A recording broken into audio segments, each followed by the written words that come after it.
Olá, mais uma vez, mais uma semana e cá estamos para mais um episódio do programa Mentes que Sentem. Muito obrigada pelo vosso carinho, pelo vosso cuidado, também pelo vosso feedback e louvado seja Deus por estarmos aqui mais uma semana, semana após semana, para juntos convosco e consigo pensarmos, refletirmos, aprendermos, poder ultrapassar alguns daqueles que possam ser os nossos desafios mentais ou daqueles que nós amamos.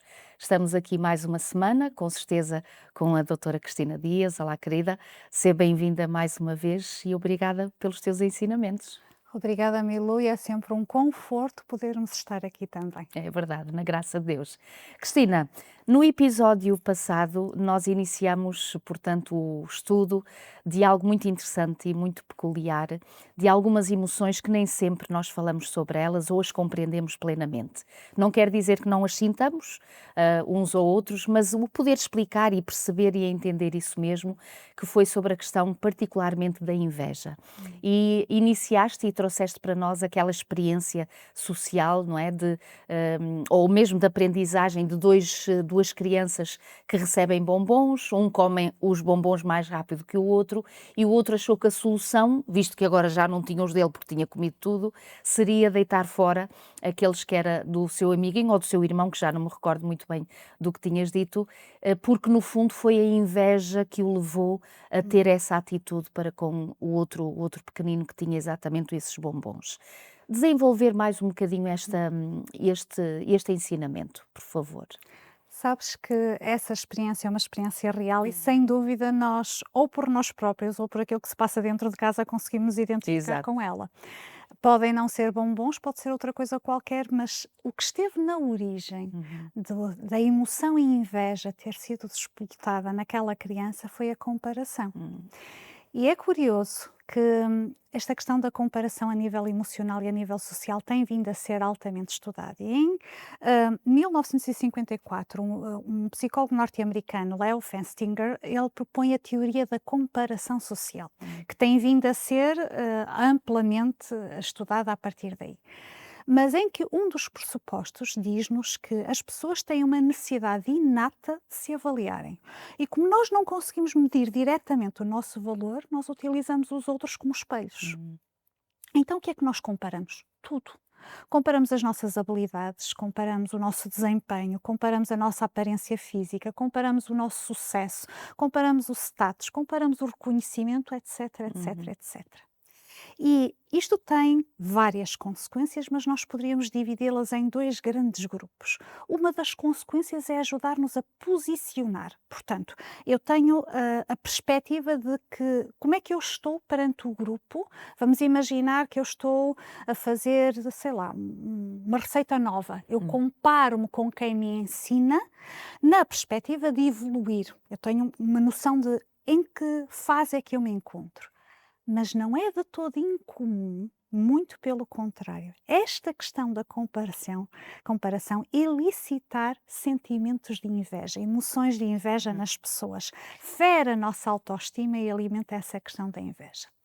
E em 2007, um grupo de investigadores que se dedica a investigar a inveja enquanto emoção e o impacto dela na nossa saúde e nas nossas decisões, no nosso comportamento, trouxe uma definição que fala por si própria. E eu vou lê-la. Smith and Kim, no seu estudo sobre compreender a inveja, que veio ao público em 2007, diz-nos o seguinte: inveja é uma emoção negativa que ocorre quando uma pessoa percebe que a outra possui algo desejável, um atributo, uma conquista, ou status ou um bem, que ela própria gostaria de ter, acompanhada por sentimentos de inferioridade, frustração ou ressentimento. Portanto, se nós fôssemos traduzir, retirar os Uhum. contextos-chave, nós diríamos: inveja leva a pessoa a desejar o que o outro tem e faz com que a pessoa sofra por se sentir em desvantagem. Há aqui uma noção de inferioridade, Uhum. de insuficiência. Nós olhamos frequentemente para a inveja, sob a perspectiva de moralidade, portanto, os Hum. valores morais, o sentir, não sentir, o ser correto, não ser correto. Mas o que é que acontece particularmente dentro do nosso cérebro, quando nós sentimos inveja? Essa pergunta é extremamente interessante. E à medida que nós vamos compreendendo um bocadinho a biologia do nosso funcionamento, olhamos para as coisas numa perspectiva um bocadinho diferente. E é interessante porque tudo aquilo que eu vou falar reportam-se a estudos nestas áreas. É interessante porque tentaram responder exatamente a essa pergunta. Portanto, investigadores têm vindo a tentar responder. E o que é que eles percebem? Que quando nós sentimos inveja, quando esta emoção é despoltada em nós, há uma série de estruturas cerebrais que ficam envolvidas. Portanto, uma das estruturas cerebrais é o córtex cingulado anterior. Acontece que esta estrutura cerebral está muito associada à dor física e emocional. Portanto, quando nós sentimos inveja porque tu tens alguma coisa que eu quero, efetivamente o cérebro experimenta a inveja como uma forma de dor. É como se o meu cérebro dissesse, isto dói porque eu quero que o outro tenha. Portanto, às vezes atribuir só uma conotação moral às coisas é demasiado simplista. Outra estrutura que é ativada em nós a nível cerebral e que nós já falamos sobre ela algumas vezes é o córtex pré-frontal. E nós temos tratado bem o nosso córtex pré-frontal porque ele é responsável pela parte das decisões, pela regulação dos processos emocionais. E ele entra aqui em ação e tenta perceber como é que eu vou autorregular isto que eu estou a sentir agora. Ao mesmo tempo, outra estrutura cerebral que é posta em causa é o estriado ventral. E o estriado ventral está associado ao sistema de recompensa. Também já tivemos a oportunidade de falar nele noutros episódios e iremos mais à frente voltar a tocar nisto. E há alguns estudos muito interessantes que mostram que quando, por exemplo, imagina que tu tens algo que eu quero e eu sinto inveja por ti, ou fazes algo e tu tens ou insucesso ou perdes, na realidade, este estriado ventral é acionado e eu sinto prazer pela tua perda. Ou porque tu foste incapaz de. E outra estrutura cerebral que é envolvida é a amígdala. A amígdala está muito associada à parte das emoções, ajuda a gerar emoções intensas, como por exemplo a inveja. E está muito no mecanismo de alerta, portanto, ela fica alerta e diz assim: o outro tem algo que eu quero e eu estou a ficar para trás. Portanto, aquilo que ocorre é que nós temos todo um mecanismo de resposta a nível de estruturas cerebrais que é altamente complexo e que tem que nos ajudar a compreender que se nós conhecermos como é que a inveja despoleta em nós determinados tipos de comportamentos, isto vai nos ajudar a saber agir mais facilmente sobre esta situação. E eu gostava de aproveitar, Miru, e quando nós falamos em emoções às quais atribuímos um caráter de moralidade, nós até estamos mais vocacionados para as vermos na perspectiva da saúde. Mas eu gostava de te lançar uma pergunta que eu lancei a mim própria na altura em que eu fui confrontada com isto. Tu achas que inveja e economia têm alguma coisa a ver? Só se for a inveja do dinheiro do outro, não sei. Às vezes essa é a Não é? perspectiva que temos. Sabes que, tal como eu tinha referido no início, têm vindo a lume a público, vários estudos científicos neste âmbito. E alguns têm sido feitos no âmbito da economia comportamental e da neuroeconomia. E eu trouxe exatamente dois, porque eu quero levar-nos a pensarmos um bocadinho fora da caixa, fora daquilo que é tradicional. Há um pesquisador alemão, um economista, Werner Guth, eu nem sei se estou a pronunciar corretamente o nome, que ele e a sua equipa têm desenvolvido vários estudos neste âmbito. E em 1982, eles desenvolveram um estudo e uma experiência social altamente interessante, que se chama o jogo do ultimato, o Ultimatum Game. E o que é que eles tentavam perceber? Eles tentavam investigar de que forma é que o comportamento humano em decisões económicas, mas que tenham uma competência social, é ou não alterado consoante a parte da emoção. Isto porquê? Porque na altura uma das grandes linhas de pensamento na economia dizia que o comportamento humano face a questões económicas é puramente lógico, pragmático e racional. Então, como é que funciona o jogo? O jogo envolve duas pessoas, portanto, vamos imaginar eu e tu, somos ambos os participantes. Eu sou aquela que propõe, tu és aquela que recebe. E a mim é-me dado um determinado valor, imagina 10 euros. e eu vou propor-te uma divisão deste valor. Quais são duas das regras implícitas neste jogo? A primeira é que tu podes recusar ou aceitar a oferta. Se tu aceitares, ambas recebemos o valor que foi proposto. Se tu rejeitares, nenhuma de nós recebe o valor. Então vamos imaginar que eu digo assim: Milu, tenho aqui 10 euros. Eu proponho que eu fique com 9 euros e tu 1. Tu aceitarias? Pois, querida, depende do dia em que eu estivesse, não é? Mais generosa ou menos generosa, mas é complicado. Sabes que quando eu estava a tentar responder a mim própria, eu pensei, eu não. Pois. Então fica lá com o dinheiro, foi a primeira coisa que me veio à mente. Mas isto contraria aquela lógica de que a decisão económica era puramente racional, porque então nós diríamos, 1 euro é melhor do que nada, Pois. não é?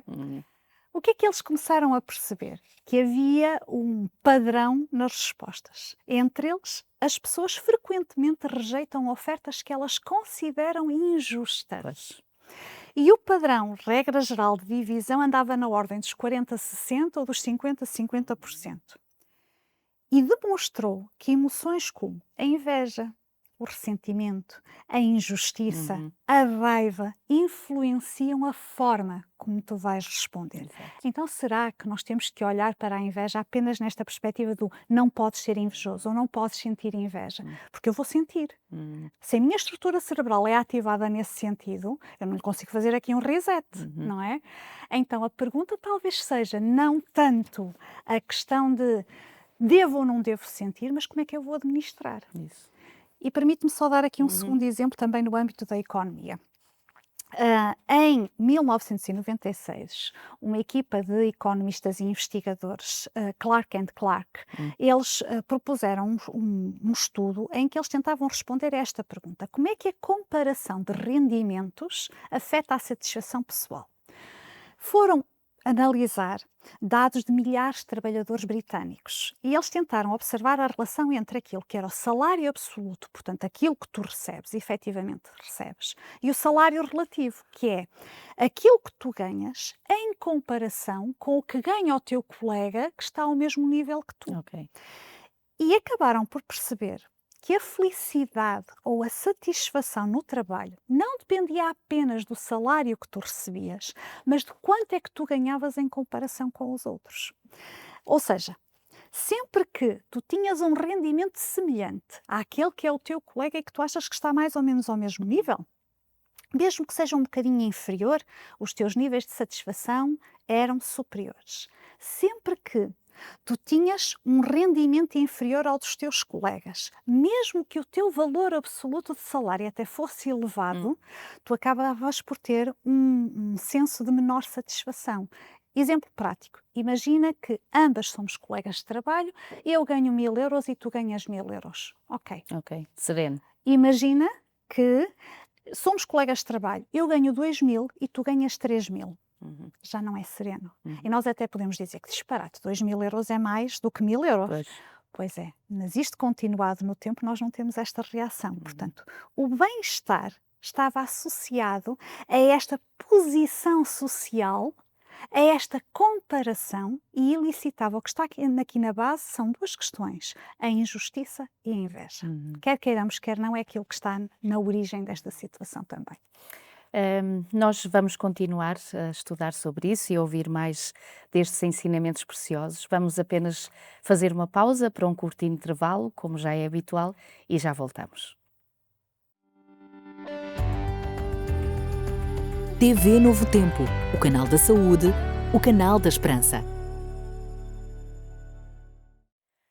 Aqui estamos uma vez mais, já voltamos, cá estamos juntos para continuarmos este assunto tão interessante que nós já iniciamos, a questão da inveja, mas não sem antes de poder uma vez mais propor para vós este manual, este guia de estudo, para si ou para algum amigo que tem assuntos tão interessantes, tão pertinentes para a nossa saúde mental.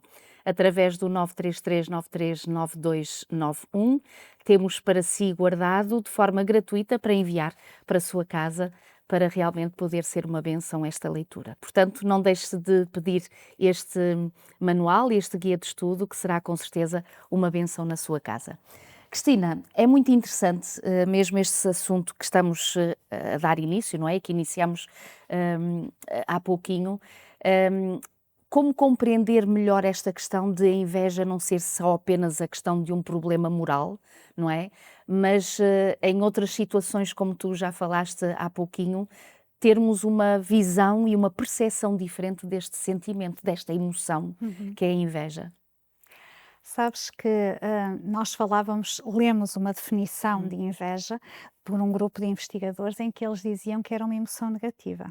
A verdade é que, à medida que tem vindo a ser estudada mais em profundidade, tem mudado um bocadinho a perspectiva sobre esta situação. E eu gostava de ler a definição que foi feita por um grupo de trabalho de investigadores holandeses em 2016 sobre a questão da inveja. E já vais ver a diferença. Nós vamos transitar do é algo mau para uma coisa um bocadinho diferente. Diz assim: a inveja é uma resposta emocional complexa que combina dor social, comparação e motivação. Pode ser destrutiva ou construtiva, conforme o modo como é processada cognitivamente. E isto obriga-nos a pensar um bocadinho fora daquilo que são os nossos padrões, porque nós, tal como tínhamos falado, nós dizemos não, não podes, não deves. Então eles aqui, cada vez mais, a investigação tem demonstrado que há duas componentes da inveja, o que eles chamam a inveja maliciosa, portanto eu desejo que o outro perca, e a inveja benigna. E eu posso pensar, inveja e benigno, como é que estas duas palavras estão associadas? Que é algo que, embora nos cause frustração, motiva-nos para a ação, impulsiona-nos a querer o que o outro tem, sem ser apenas numa perspectiva negativa. E se nós pudéssemos avaliar a grande diferença entre elas as duas, nós dizíamos, aquilo que é a motivação central da inveja benigna é eu quero ser tão bom como tu, mas aquilo que é a motivação central da inveja maliciosa é eu quero que tu percas o que tens. A emoção associada à inveja benigna é motivação, frustração, motivação, respeito. A emoção associada à inveja maliciosa é raiva, frustração, hostilidade, ressentimento. O foco da atenção na inveja benigna, ela está associada com o objeto que tu tens ou com a meta que tu alcançaste. O foco da atenção na inveja maliciosa está direcionada para ti, enquanto pessoa, e para a injustiça da nossa diferença. E em termos de impacto na nossa reação, no nosso comportamento, a inveja benigna impulsiona-nos para a ação, para uma competição até saudável, enquanto que a inveja maliciosa acaba por nos trazer um mecanismo autossabotador de crítica e de injustiça. Eu achei muito interessante e creio que para a maioria de nós esta questão de inveja benigna é algo de novo, não é? Porque parece um contrassenso, exatamente pela ideia pré-concebida que nós já temos, sobretudo moralmente falando, sobre a questão da inveja, não é? Agora, uma inveja benigna. Podes clarificar, por favor, com termos práticos, como é que isto funciona, para percebermos melhor? Eu não quero que nós interpretemos incorretamente isto que eu estou a dizer. Eu não estou agora a dizer que vamos andar a sentir inveja uns dos outros. Que é muito bom e que é faz muito muito bom, bem. não é nada disso. Isso. O que eu estou a dizer é nós optamos, regra geral, por inculcar uns aos outros que deves suprimir esta emoção. Não. O que nós temos que fazer é aprender a administrá-la, Isso, que a é uma coisa geri-la diferente. corretamente. E para responder a essa pergunta, eu gostava de trazer um episódio que a história retrata, que eu acho muito interessante. Existe uma prova no atletismo, que é a prova de velocidade dos 100 metros. E durante muitos anos, os recordes desta prova estavam à volta dos 10 segundos e qualquer coisa, 10.5, 10.6, 10.3, mas não se conseguia baixar dos 10 segundos. E de tal ordem isto era evidente, que chegaram alguns peritos na área a dizer que era biologicamente impossível para o ser humano conseguir fazer isto. Até que nos Jogos Olímpicos do México, em 1968, há um atleta norte-americano, Jim Himes, que ficou conhecido por tendo quebrado este recorde histórico. Portanto, foi o primeiro ser humano a correr os 100 metros abaixo dos 10 segundos. E ele, efetivamente, estabeleceu o recorde em 9.95 segundos. Agora, a pergunta que se fez para toda aquela comunidade desportiva à volta foi: afinal, o que nós assumíamos como uma impossibilidade é passível de ser feito. E a verdade é que se tu fores ver depois as marcas que vêm a seguir, tu vais ver sempre isto a diminuir, Ok. até que vem a Usain Bolt e ficou em 2009 na marca dos 9,58 segundos.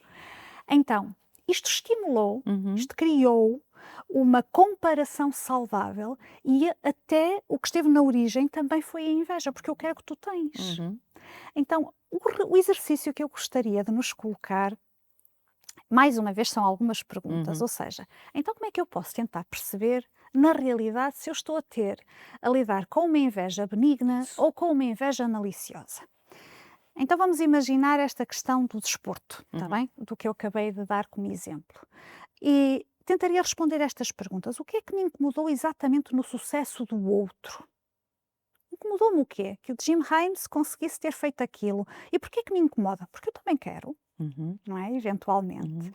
E eu quero o que ele tem ou eu quero o que ele quer sentir, o que ele parece estar a sentir? Por outro lado, outra questão.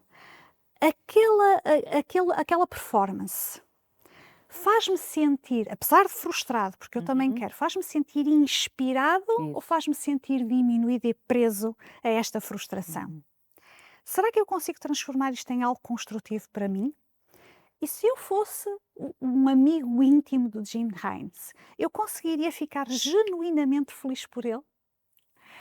Portanto, estas perguntas podem nos ajudar a tentar perceber com que tipo de inveja é que nós estamos a lidar e a redirecionar a maneira como nós a estamos a gerir.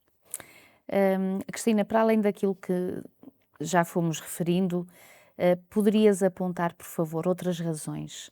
Porque é importante nós refletirmos nesta questão da inveja? E sobretudo sublinhar esse aspecto e esse ensino novo, possivelmente para a maior parte de nós, que trouxeste agora.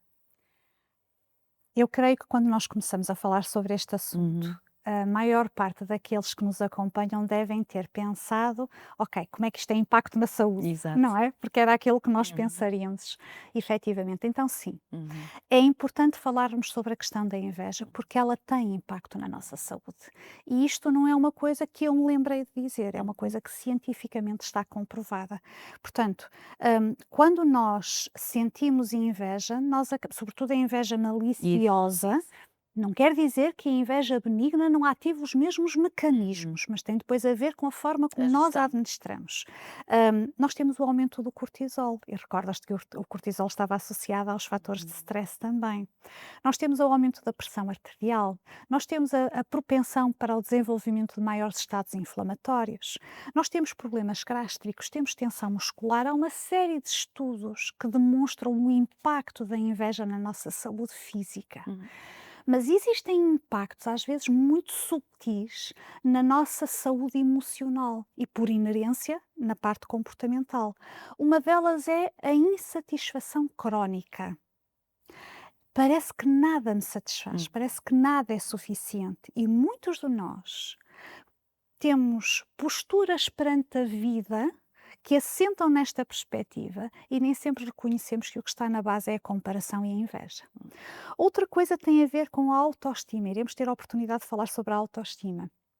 Mas a nossa autoestima tem instabilidade porque ela é comparada a fatores externos, é uma comparação social. Portanto, se hoje eu uso o amarelo e toda a gente usa o amarelo, eu estou bem. Mas se eu gosto de usar o amarelo e ninguém gosta do amarelo, como é que fica a minha autoestima perante esta situação? Claro que isto é um exemplo muito simplista, não é? Por outro lado, outro impacto que nós temos é que muitas vezes nós ficamos ressentidos ou com a pessoa ou com a situação e leva-nos ao isolamento também. E há o desenvolvimento, ou pode haver o desenvolvimento de uma ansiedade social. O que é isto da ansiedade social? É o medo constante de ficar para trás. Por exemplo, isto está muito presente na questão de jovens que estão dependentes das redes sociais. Eu tenho que estar constantemente ligado para ver se eu não fujo do grupo e daquilo que o grupo está a dizer. E muito subtilmente também, a inveja afeta-me a nível emocional porque ela traz-me esta sensação de inutilidade ou fracasso perante os outros. Outro impacto que a inveja tem a ver com o desgaste das nossas relações pessoais e daquelas que estão à nossa volta. Portanto, efetivamente, há um sem número de coisas que são, de alguma forma, afetadas por esta questão. Nós iremos ter a oportunidade de ver no próximo episódio com mais calma, mas há duas outras questões associadas à inveja que são altamente pertinentes e que é quando a inveja evolui para o rancor ou quando a inveja evolui para a vitimização. Hum. Sem dúvida, um convite extraordinário que deixas, Cristina, para não perdermos o próximo episódio. Queria, no entanto, recordar-vos que nós temos este guia de estudo que está disponível para vós, para aqueles que desejardes, na vossa casa ou na vossa família ou amigos. Este guia Sentimentos, a Ciência do Existir, 933-939291 é o contacto para o qual podereis escrever, pedindo de forma gratuita este guia de estudos, e a nossa equipa terá, com certeza, muito prazer e muito gosto em poder enviar para vós. Falavas, Cristina, e eu estava-me a lembrar sobre esta questão de se dizer, sem dúvida, que inevitavelmente esta emoção também, a questão da inveja, terá algum efeito a nível físico. E eu estava-me a recordar de um versículo que encontramos em Provérbios, no capítulo 14 e no versículo 30, que diz assim: o ânimo sereno é a vida do corpo. A paz, não é? É a vida do corpo. Mas a inveja é a podridão dos ossos. E tu dizias que a nível científico se confirma isso. E a nível da Bíblia, porque a palavra de Deus realmente é algo de extraordinário, elucida-nos em relação a tantas coisas da nossa vida, inclusive esta também que nós estamos a ver aqui. Portanto, não deixe, não perca o próximo episódio. Obrigada, Cristina, mais uma vez, e até para a semana, se Deus quiser.